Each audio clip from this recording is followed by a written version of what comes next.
Introduzido no Brasil por Charles Miller no final do século XIX, o futebol passou a ser formalmente considerado uma profissão no país em 1933. Uma atividade que movimentava muito dinheiro através de gratificações por desempenho, os chamados bichos. De lá para cá, muita coisa mudou. Os atletas se tornaram patrimônio dos clubes e aí foram sancionadas leis para regulamentar os contratos.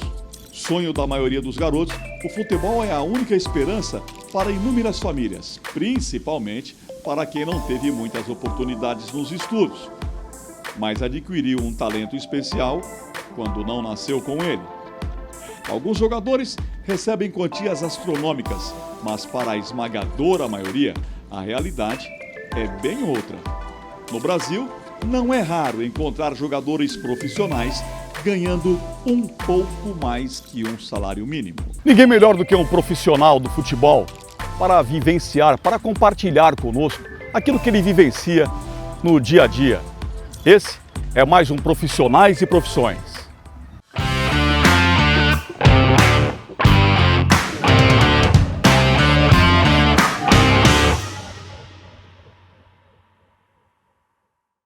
O nosso convidado de hoje é o goleiro do Atlético Mineiro, Gabriel Delfim.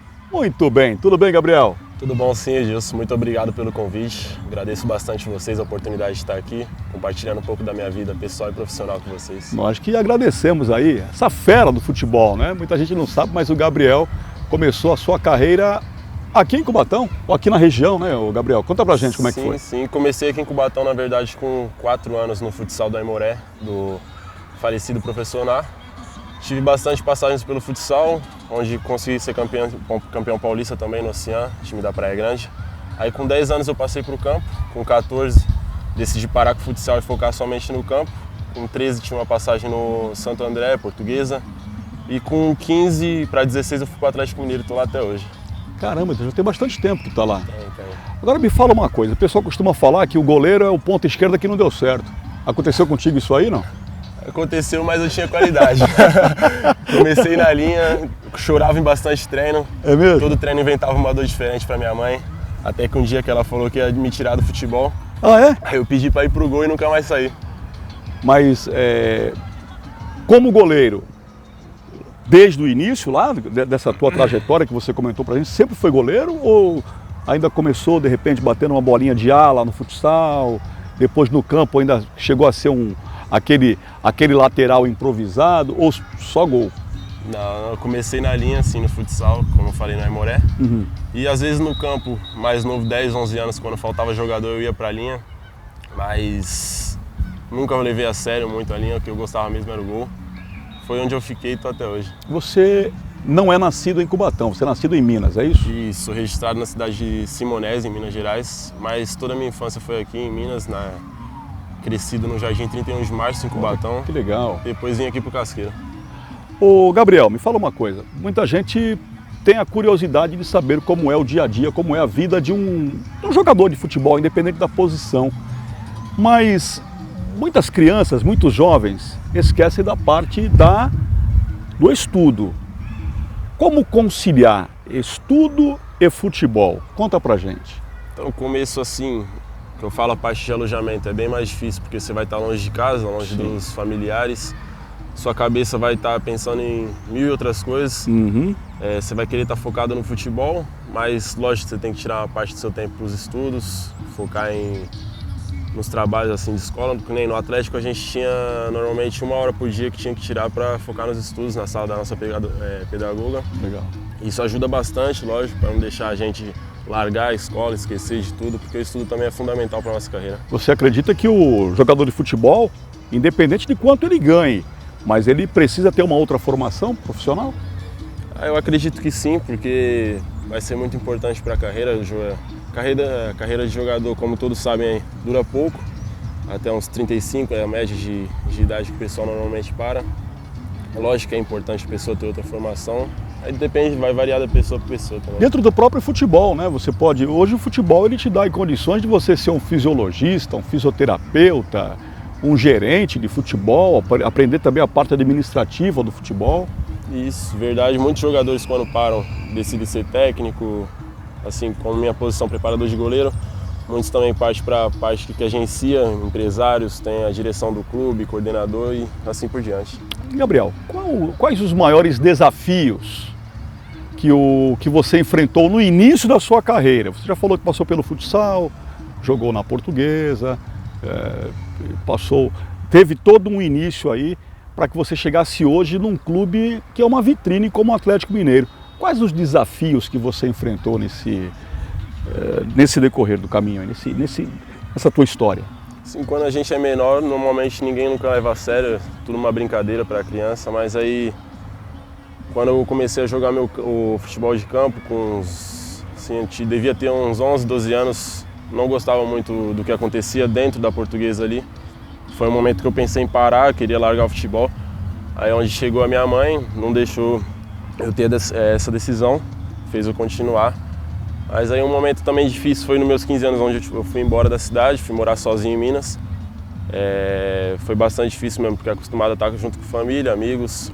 Aí ir para um lugar onde cultura é diferente, você não conhece ninguém, morar junto com meninos que você nunca viu na vida. Tudo tem uma grande dificuldade, mas depois de um tempo vai passando, vai criando uma relação muito boa com o pessoal, fica tudo bem. Então você chegou a pensar em parar? Sim, pensei, mas era moleque ainda, tinha 11 anos, 12.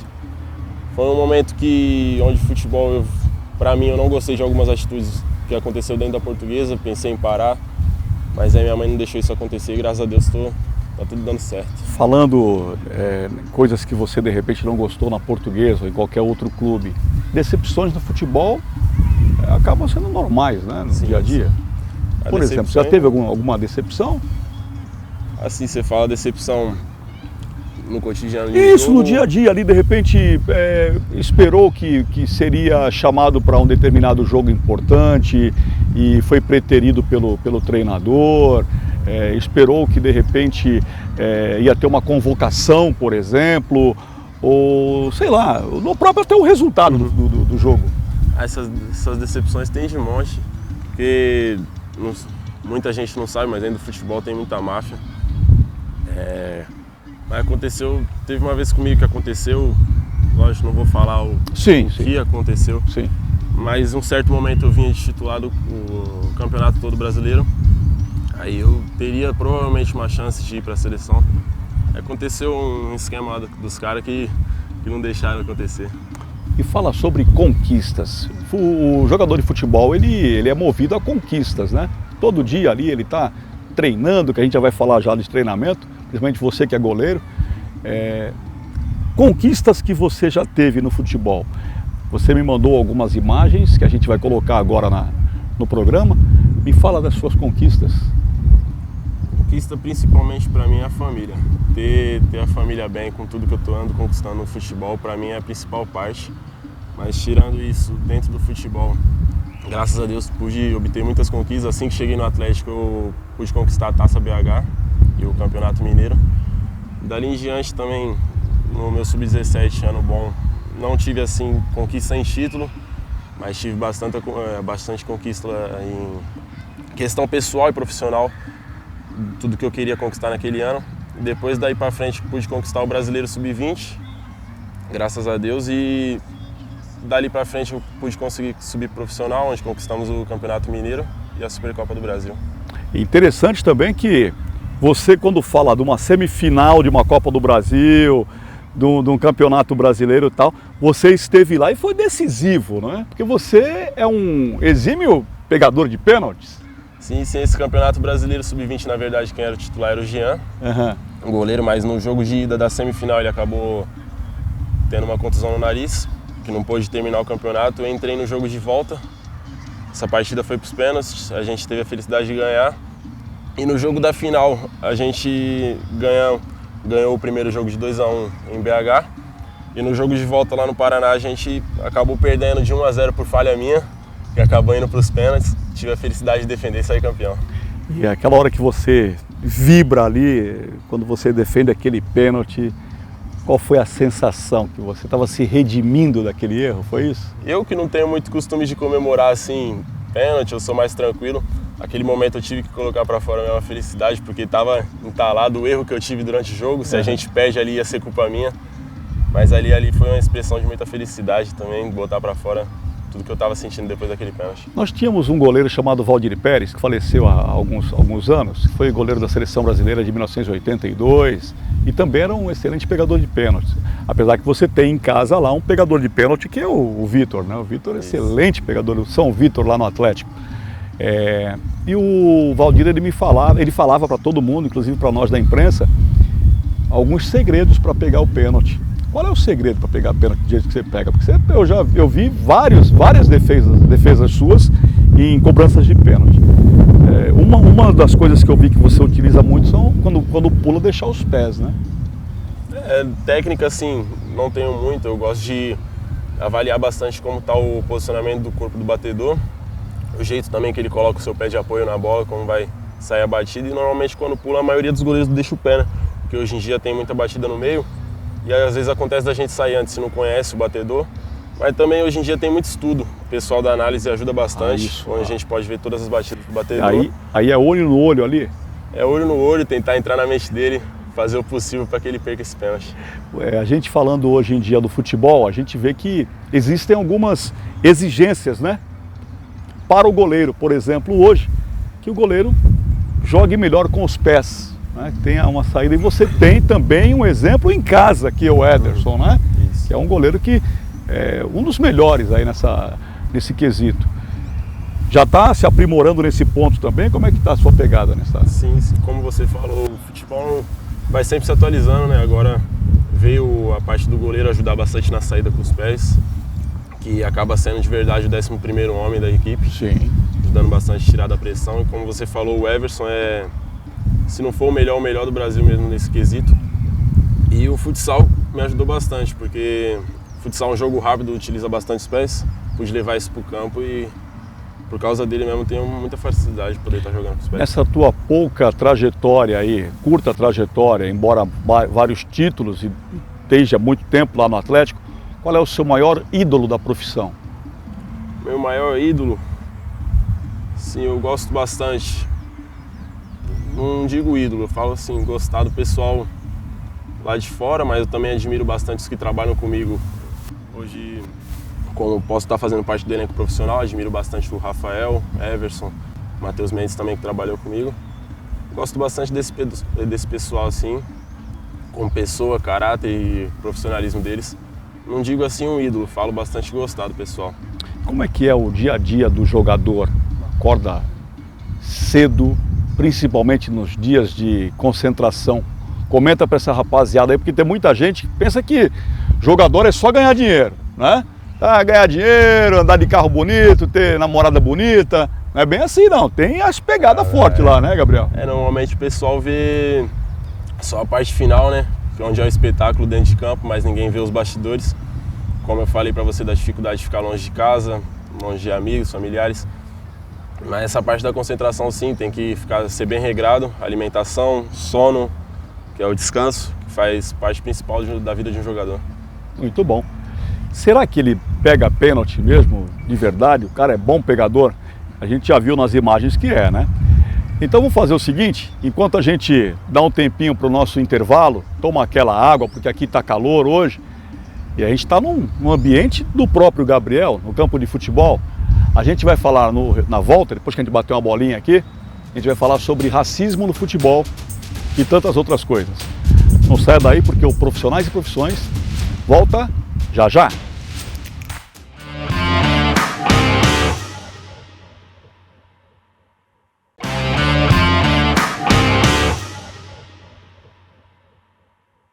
Não é que o goleiro é bom mesmo? Eu confesso estar fora de forma, afinal, são anos sem bater uma bola. Ufa, após umas 10 tentativas, consegui fazer o meu golzinho. Estamos de volta. Não é tão difícil não, viu, goleiro? Pelo menos um a gente conseguiu fazer. Deixou fazer, né? Não, foi bem. Gabriel, como eu prometi na virada do bloco, racismo no futebol. A gente tem visto muito isso, né? Inclusive com agressões a jogadores de futebol. Recentemente nós tivemos aí num jogo na Vila Belmiro, Santos e Corinthians, e tantos outros lugares que a gente vê. Como que você, profissional, enxerga isso? Qual, na sua opinião, qual seria a melhor forma de terminar isso? Assim, falar para você a melhor forma de terminar, não posso dizer e também não sei qual vai ser, porque só o tempo nos dirá. Felizmente, isso acontece bastante. Já tive colegas que aconteceram com ele, já presenciei alguns momentos. Já?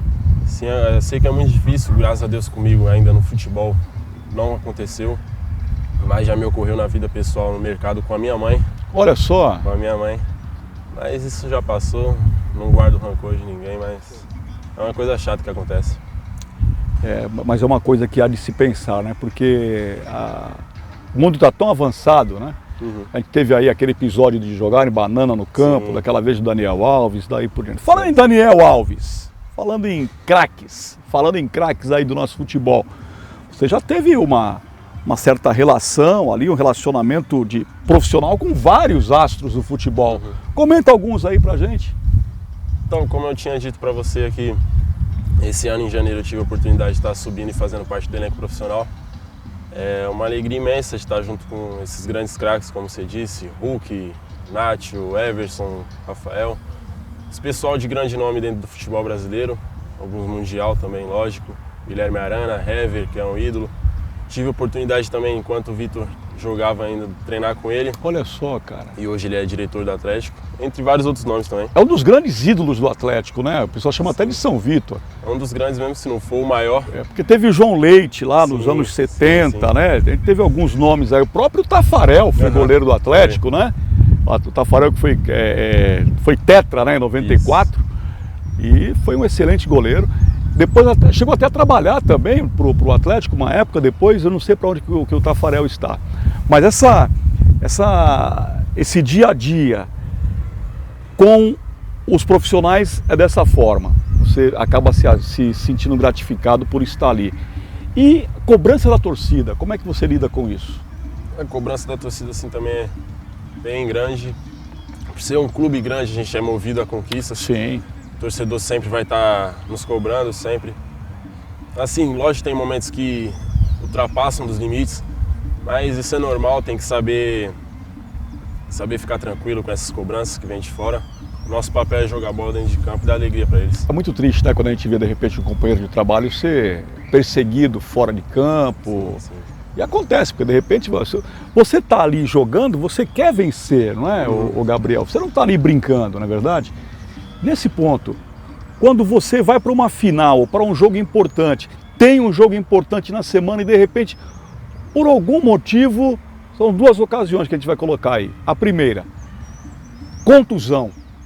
Como trabalhar o psicológico nessa hora, num jogo importante? A contusão é um momento bem difícil na vida do jogador, que, como todos sabem, lógico, o jogador, a peça de trabalho dele é o corpo. E precisa do corpo estar funcionando muito bem para poder estar jogando. A contusão principalmente é bem pior na parte da categoria de base, onde o moleque não tem um nome ainda, está crescendo no futebol, almeja coisas grandes. E uma contusão, dependendo de qual seja, naquele momento pode ser muito difícil para a carreira do atleta, acaba mexendo muito com o seu psicológico. Mas tem todo o pessoal, assim, o staff do clube que trabalha bastante para poder estar ajudando. Você acorda de manhã todo dia, treina, tem aquela parte de nutrição ali regradinha, não pode ter excessos, não pode sair na noitada, tal. Se preparou, chegou um período importante e aí o técnico, na hora de montar o time, não te colocou. Para amargar um banco, como é que faz? Essa é a pior parte. E todos os jogadores, lógico, querem estar jogando, ninguém quer estar ali no banco. Mas claro que a gente respeita a decisão do treinador. A gente respeita também nossos companheiros de equipe que vai estar jogando, independente do que aconteça, a relação de amizade tem que manter a mesma. E a gente segue por diante, trabalhando para conquistar o lugar novamente. Quando a gente fala de um jogo importante, e agora com a tecnologia, a gente não pode deixar de falar com você sobre o VAR, que você é o goleiro, um cara que ficaria numa situação cômoda de uma certa forma, né? Mas a vinda do VAR foi prejudicial ou foi benéfico para o futebol? Assim, acredito que foi benéfico, assim, que ajuda em muitos lances, lógico. pênalti, expulsão. Mas tem muitos momentos assim que eu acho que não precisaria. E é bem melhor deixar a decisão de campo mesmo, o juiz está apitando, sem interferir do lado de fora. Depende do momento também, depende de quem está sendo beneficiado. Até para nós, narradores, eu já trabalhei como repórter de campo e tal. É complicado, porque o cara tem que gritar gol duas vezes, né? Sim. Acabou aquela de gritar gol, sabe de quem, acabou, né? O cara tem que gritar gol duas, tem que falar que foi gol, esperar a decisão e depois confirmar o gol, é assim? É isso mesmo, tem que gritar uma vez, todo mundo comemorar, esperar a decisão, que também às vezes demora, gritar de novo e comemorar novamente. Há muito tempo eu não vou ao estádio. Como é que é a torcida nesse momento aí? O cara gritou gol e fica esperando ali a decisão também, é assim? É assim mesmo. A torcida comemora logo que sai o gol. Se vai pro VAR, a gente espera que seja confirmado, né? Uhum. E assim se encena, a torcida comemora novamente, os jogadores também. Aí depois fica todo mundo ali esperando, aí só o juiz fazendo aquelas sinalizações. É assim mesmo. No pênalti é a mesma coisa. Pênalti é a mesma coisa. Já teve alguma situação que você se sentiu injustiçado numa jogada de... É claro, com todo esse tempo que você tem de futebol, embora seja novo de idade, mas já tem uma certa carreira aí, não só lá no Atlético, com outros lugares que você passou. Você se sentiu injustiçado, o time acabou perdendo por um lance que você falou, pô, caramba, não foi isso. Ah, tem de monte, aconteceu bastante vezes já. Teve, lógico, pênaltis que ao nosso ver não foi, mas pro juiz foi. E também, como dito, pênalti roubado não entra. É, né? Aí acabou não entrando, mas a gente perdeu o jogo do mesmo jeito. E como é que é o clima lá dentro, quando vocês saem, que passam pelo juiz que errou naquele lance? Como é que faz? A gente fala com ele, mas também não pode passar muitos limites, né? Porque pode ser expulso até depois que acaba o jogo. Cara no momento, é. Dependendo de como ele tá aqui naquela hora, ele dá um cartão besta por reclamação e você ficar fora de vários jogos não compensa, não. Melhor deixar acontecer e jogar a bola só. Quem é que cuida da carreira do jogador de futebol? Não estou falando do meu amigo Gabriel. No geral, é um procurador, geralmente alguém da família, alguém muito próximo? Normalmente é o empresário, né? Os agentes que trabalham com isso, mas se dentro da família tiver alguém que conhece essa parte desse ramo, lógico, pode estar trabalhando, mas é bom a pessoa ser especializada no que está fazendo, os empresários bons, sim. Digo bons porque no futebol precisa, né? Alguém que seja ponta firme, assim, de confiança, extremamente, para poder estar trabalhando o seu nome dentro do futebol. Quando você foi lá pro Atlético, você estava aqui na Baixada, quando foi ou já estava em São Paulo? Como é que foi? Estava na Portuguesa Santista. Na Portuguesa Santista. Algum olheiro que viu e te levou? Você já tinha sido indicado por alguém? Como é que foi? Então, quando eu estava na Portuguesa, já tinha um empresário, o Rodrigo Otero, que é de Santos. Aí, acontecendo ali o Campeonato Paulista, Sub-17, eu com 15 anos jogando titular, uma empresa de São Paulo veio, que é do Ricardo, entrou em contato comigo, falando que o pessoal do Atlético me queria. Aí ele me levou, aí deu tudo certo de eu estar ficando lá. E essa empresa dele com a do Otero acabou entrando em parceria e hoje eu tenho as duas empresas que tomam conta da minha carreira. Ou seja, você é cuidado por duas empresas. Isso. Sua carreira então daqui a pouco a gente vai ver o Gabriel na seleção brasileira, com certeza vai ter aí tem um futuro muito promissor. Como é composto o salário de um jogador de futebol? Tá aí uma dúvida que muita gente tem. O cara antigamente tinha as luvas, né? Não sei se ainda tem, mas tem as luvas depois. Quanto é que o cara ganha? O cara ganha tanto, mas tem direito de imagem? Como é que funciona isso aí? Sim, tem o salário normal mensal do jogador. CLT, na carteira? Isso, carteira assinada. Aí tirando isso tem parte de bicho, que é quando é campeão. Ainda tem o bicho, né? Tem quando ganha algum jogo. Tem também a parte de direito de imagem, que são os jogos assim, e direito de arena, quando você está no jogo e entra no campo. Legal. Aí tudo isso junto e vem a parte do salário. Esse direito de imagem seria quando tem de repente um jogo que é transmitido pela televisão e tal. E aí, por isso que quando você vai fazer inclusive uma entrevista, que é o caso aqui hoje, você tem que vir inclusive uniformizado, né? Porque você tem lá os patrocinadores do clube, coisa nesse sentido. Isso, tudo no contrato. Gabriel, quais os anseios do goleiro Gabriel para os próximos anos aí? Onde que ele almeja chegar? Eu pensando no mais rápido assim possível esse ano, agora que está para entrar em 2023, torcer para consolidar meu nome na equipe profissional, ficar lá. Não sei o que tem para... Futebol é muito dinâmico, você sabe. Não sei o que pode acontecer daqui 1, 2, 3 dias. A carreira do jogador de futebol é muito rápida. Pode acontecer algum empréstimo, alguma venda. Mas no momento eu penso assim, continuar no Atlético, fazer meu nome lá. E mais pra frente, assim, todo jogador planeja a Europa. Aí só o futuro nos dirá. Que legal, que legal. Então logo teremos o quase cubatense, né? Vou falar um cubatense que foi criado aqui. Até uma matéria que nós fizemos há um tempo atrás, quando você foi campeão da Copa do Brasil, que o meu companheiro Washington Luiz fez, dando você como um cubatense, né? Foi do brasileiro. E a dona Giane? Dona Giane é a mamãe dele, muito gente boa. Só alegria, muito orgulho. Como eu também tenho dela. Batalhadora, né? Batalhadora demais, mulher guerreira. Faz a parte dela ali por fora, os artesanatos que você acompanhou. Depois de aposentada, é o hobby dela, o passatempo. Tá tudo dando certo. Como é ficar longe da mamãe praticamente um ano inteiro?